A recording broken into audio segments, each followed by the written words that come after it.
Now we're going to start today's daf, which is Tzadi Gimel, and the Gemara is going to ask why the Torah had to repeat the words Karbano 3 times when it's unnecessary. Ella, Kroi Lamali, and the answer is Karbano, number one, Velo Karban Chavero, number two, Karbano Velo Karban Akum, and number three, Karbano Lerabos Es Balei HaKarban L'Smicha. So let's try to understand what's going on over here. In the first case, Ruvain is the bailim of a carbon. He brings his carbon, and Shimon went ahead and he did smicha on behalf of Ruvain. And Shimon is not the bala carbon. And the Torah says carbon no in the possessive. It's got to be your carbon for smicha, as opposed to Shimon, who's doing a smicha on the carbon of Ruvain. That smicha is invalid. Now, Tosas points out that there's a problem over here because later on the Gemara is going to derive from a limud that there's no shlichus in smicha. You can't send a shliach and appoint him as your agent for smicha. So why do I need a special miut of karbano, velo karban acher, meaning karban chavero? His Shimon smicha would only be that of a shliach, and we've already excluded a shliach.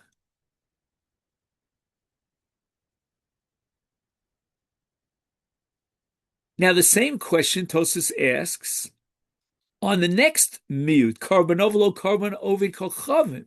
The Gemara later on is going to say that Bnei Yisrael is written in the parsha of smicha, that Bnei Yisrael requires smicha when they bring a karban, but velo umos ha'olam velo akum.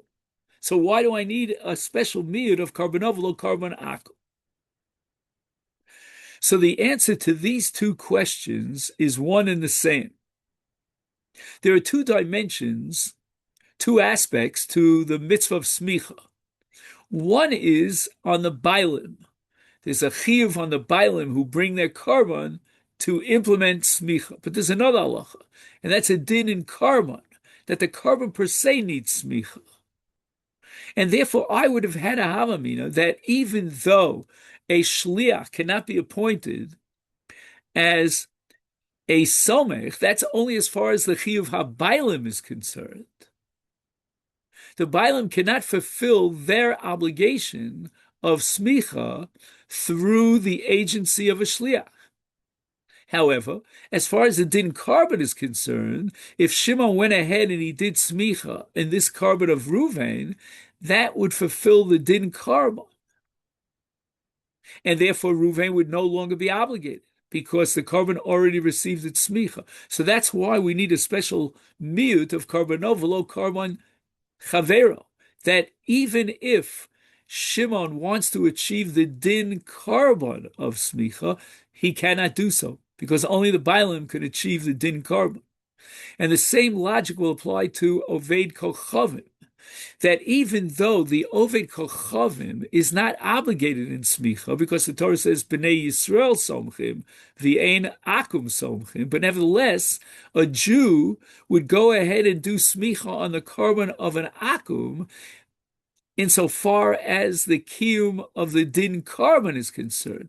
And kamashmalon, therefore I need this miyad of karban ovelo Oved Kolchavim, that a Jew will not do smicha on the karban of an akum.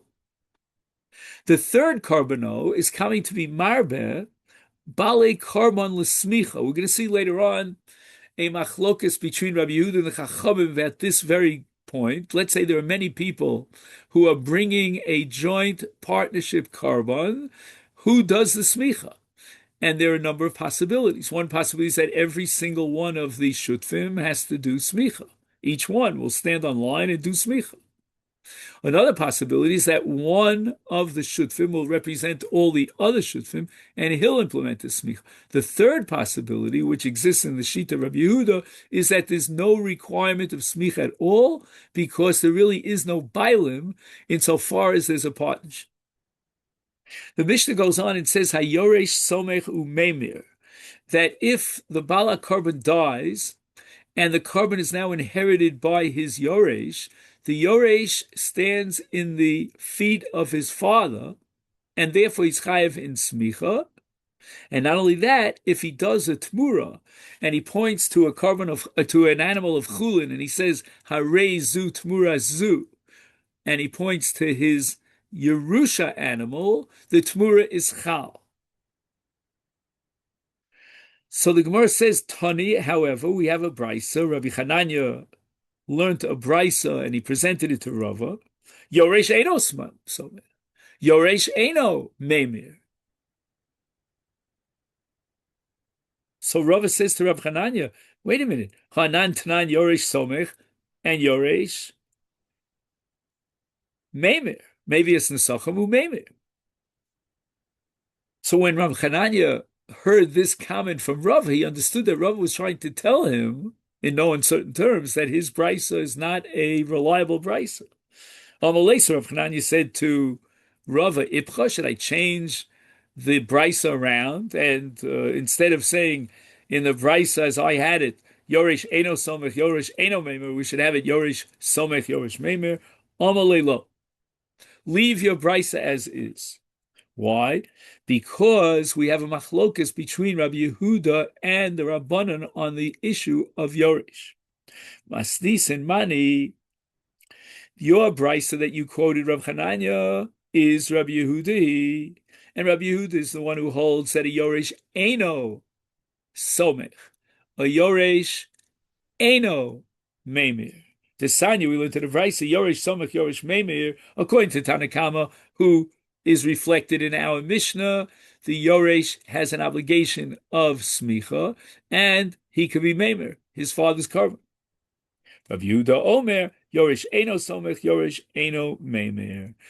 Now the Gemara wants to know, why did Rabbi Yehuda exclude a Yoresh? I mean, after all, the Yoresh has to bring this carbon. It's his father's carbon that he inherited. He inherited the chiyuv of his father. That chiyuv should include smicha and the ability as the bala carbon to do tmura.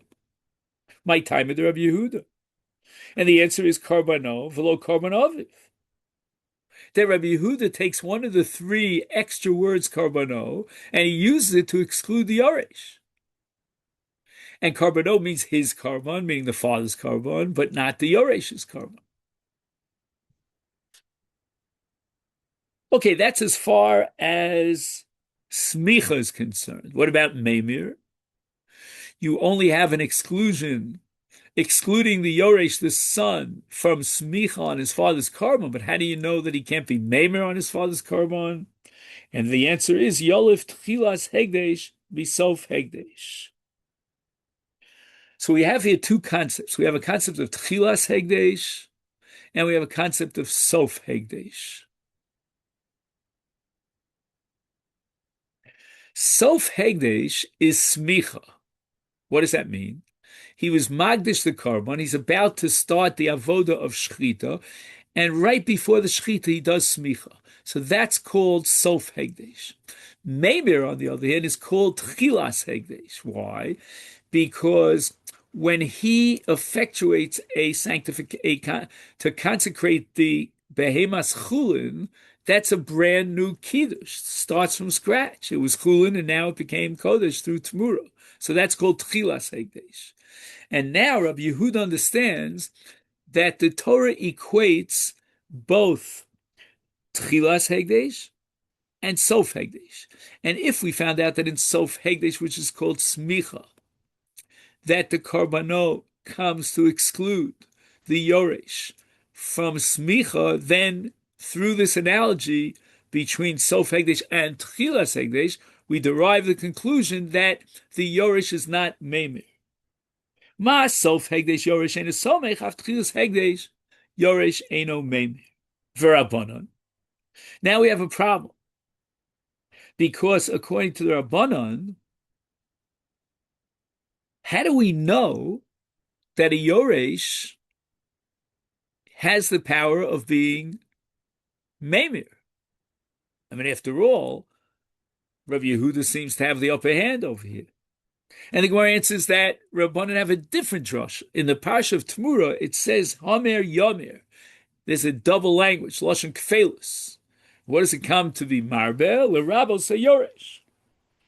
Now that the Rabbanan have Yoresh, Meimir, which is Tchilas Hegdesh, now Yolif Sof Hegdesh Mitchilas Hegdesh. We can derive that the Yoresh has Smicha, which is called Sof Hegdesh, from Tchilas Hegdesh, because we know he could be Meimir based on the double language of Yamir, Hamer Yomir. Ma Tchilas Hegdesh Yoresh Meimir, Sof Hegdesh Yoresh Meimir. So just in sum, the machlokas between Rabbi Yehuda and the Chachamim about the status of a Yoresh vis-a-vis his father's carbon that he inherited is based on two principles. Principle number one is that Rabbi Yehuda derives from Karbano that the Yoresh does not have smicha. Number two, the Rabbanan derive from Hamer Yamer, the double language, that a Yoresh is Meimir. Everything else falls into place because we're always going to equate Tchilas Hegdesh and Sof Hegdesh. So Gemara now asks, V'Rabbanon, Hai Karbanomai of delay. After all, Rabbi Yehuda derived from the extra word Karbano, referring to the father, that the father is the one who does smicha and not the Yoresh. What does the Rabbanan do? What do the Rabbanan do with that pasuk Karbano? And we could already have written the script. We don't need the Gemara to answer this question. We know the answer. Karbano v'lo karban akum, karbano v'lo karban chamfera, karbano l'rabos kol bale karban l'smicha. So on the contrary, what's going to happen now, the tables are turned and Rabbi Yehuda is in deep trouble because he used one of the karbanos to exclude the Yoresh. And now one of the three derivations from karbano is going to have to fall by the wayside. For Rabbi Yehuda, l'rabos kol bali karbal smicha lesle. The Gemara assumes up front as a simple premise that Rabbi Yehuda has to agree with the first two exclusions, mi'utim of karbano, namely v'lo karban chavero, number two, v'lo karban oved kol chavim. That's for sure Rabbi Yehuda is going to accept. But he doesn't have the third karbano to derive the bale, the bale karban l'smicha, because he needs that third karbano to exclude the yoresh from smicha. So the Gemara asks Rabbi Yehuda, l'rabos kol bale karban l'smicha lesle. We're going to have to assume he doesn't have that, which might mean one of two things. Either it means that one of the shutfim will implement the smicha on behalf of all the other partners, or it means that the carbon, since by its nature it's a carbon of shutfim, and there's no real single bilim because it's owned by the partnership, by the cartel, by the limited liability, that entity is completely excluded from the mitzvah of smicha.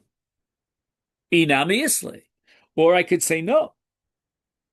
That Rabbi Yehuda also accepts this halacha that in a case of a partnership, there's got to be smicha, and possibly even every single partner will stand on line to get his opportunity to do smicha. He needed that third karbano to exclude the yoresh. The answer is, Ovi kocham v'chavero michad kro nafka. He holds that one karbano could knock off two stones, and that is both the exclusion of akum and the exclusion of chavero, which means that the word karbano is telling me it's got to be a carbon that's owned, and therefore Ruvain, the owner of the carbon, he can do smicha, but not Shimon, he doesn't own the carbon. And secondly, karbano is teaching me that it's got to be a carbon of a Jew and not a carbon of a guy. And therefore, carbon of a guy is excluded from karbano, just as carbon chavero is excluded.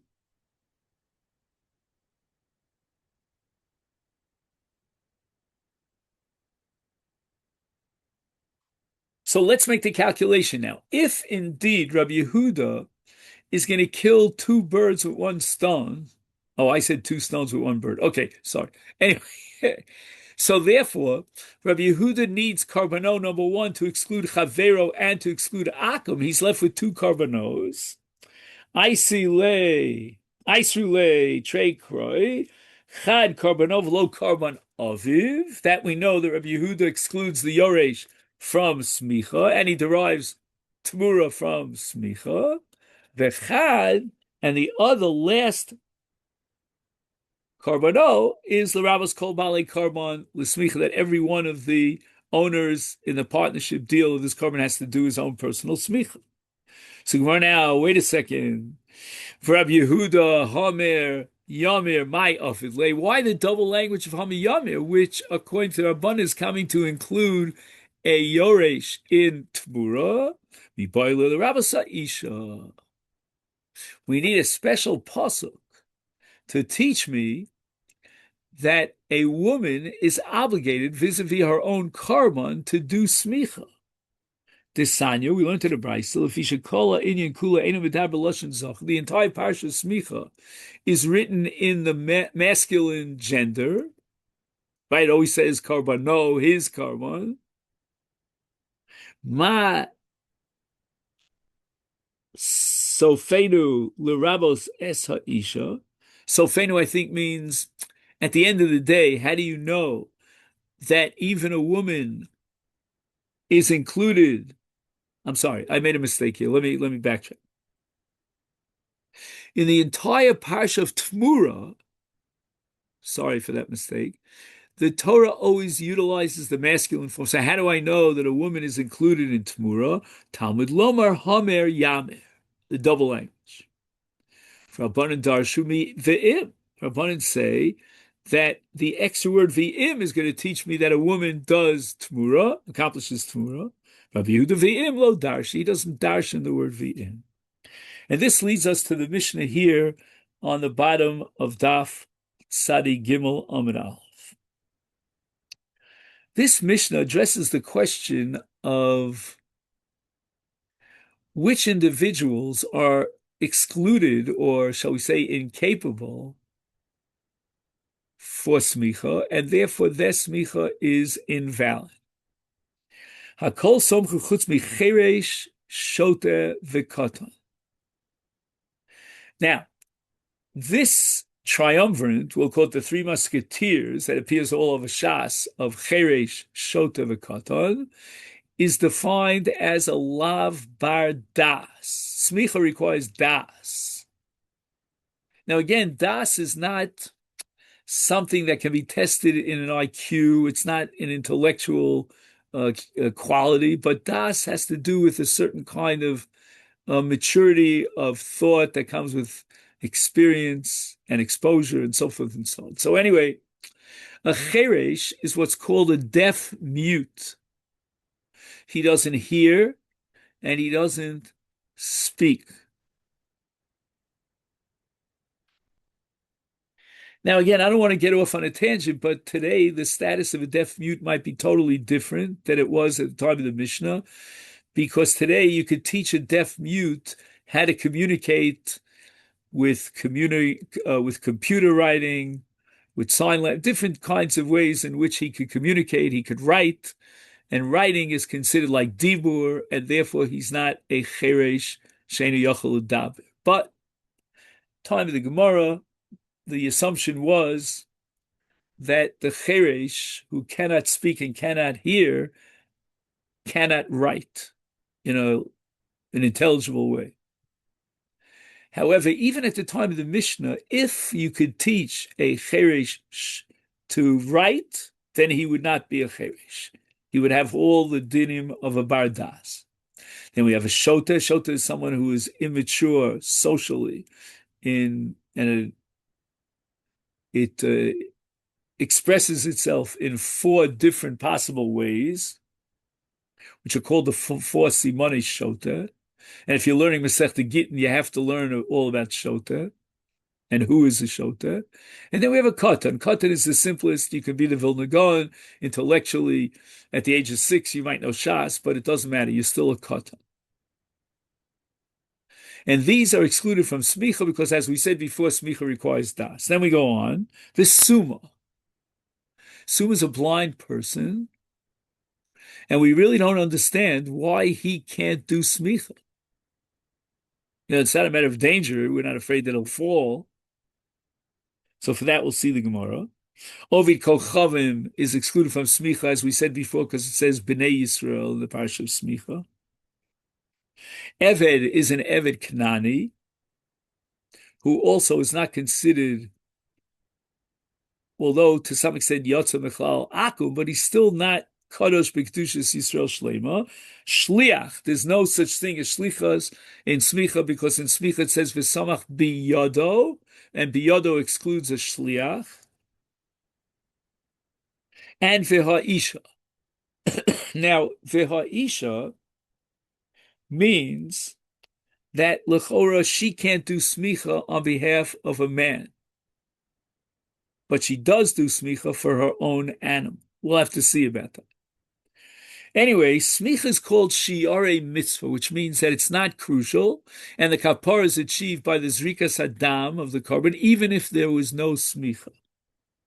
How do you perform smicha? Al rosh b'shtei yadayim. He has to lean two hands on the head of the animal. U'b'makom shesomchim shochtim. In that place, in that location, without moving the animal, where he did smicha, that's where they're going to do shchita. V'tekef l'smicha shchita. There should be no hefsek separating the smicha from the shchita. Immediately after the smicha, tolke de dibur, they do the shchita. Gemara. I understand why they're excluded from smicha. These are the three categories of people who don't have das, halachic das. The Torah in the Parsha Smicha says Bnei Yisrael, v'yein ovi kochavim somchim. So that's the exclusion of Akum, because Bnei Yisrael, this at the very beginning of Sefer Vayikra, says Bnei Yisrael, it excludes Akum.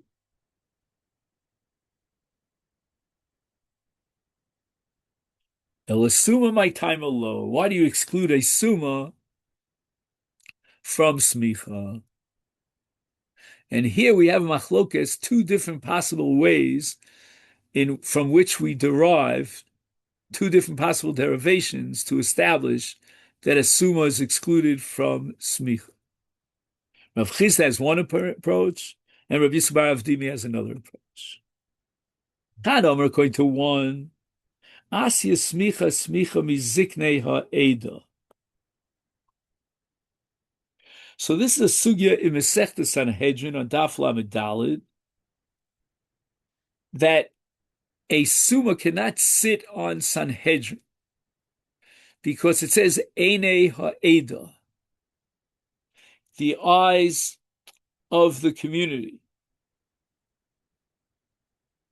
Now, let's keep in mind that smicha appears in the parsha of Par Helim Dover Shel Tzibur,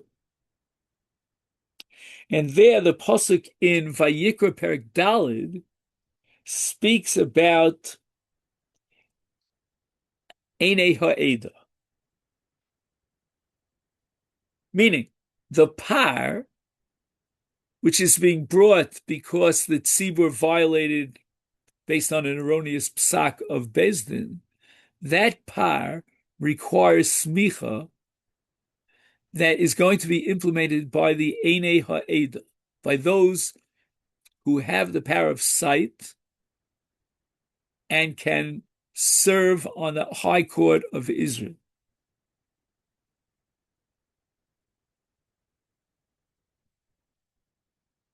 Fine.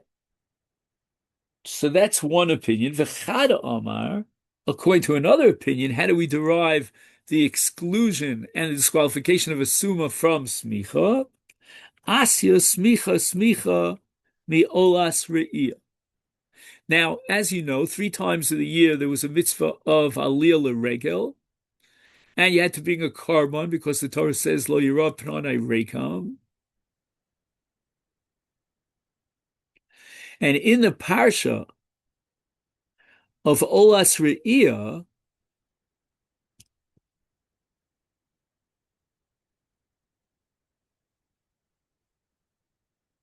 The Gemara tells us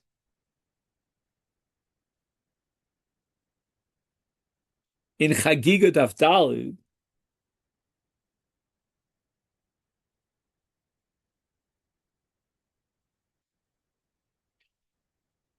that since the Torah says lo yiroeh,